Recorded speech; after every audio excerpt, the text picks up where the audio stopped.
Umaqsıvaqdaşlar, bugungi hikoyamiz ana bola. Burunqi zamonda bir shahar bo'lib, intayin qalaymaqan ekan. U shaharda bir oila ana bola ikkijon bo'lib, bir-biriga yar yo'lak bo'lib yashaydi ekan. O'g'li doim uyda bekor o'tirishni xohlamay, anamga yordamlashib, oilaning turmush yukini ustimga ilishim kerak deb o'ylab, jamiyatga chiqib ishlamoqchi bo'ldi.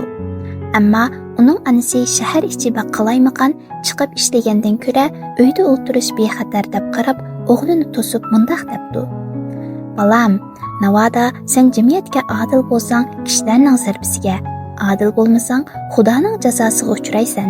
Qandoqli qilsang, balo qazoga uchraysan. Shunga bu niyatingdan qayt." O'g'li bu gapni anglagandan keyin boshqa gap qilmay, anasini o'zining chiqib ishlashiga ma'qul keltirishni o'ylab yuribdi. Degandek, u uzun o'tmay anasining so'zidagi logika jihatdagi yo'chuqni tutib olib, anasini o'zining chiqib ishlashiga ma'qul keltiribdi.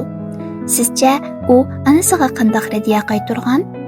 Javobi: u mundaq degan ekan: "Agar men jamiyatda adil bo'lsam, Xudo meni jazolamaydi.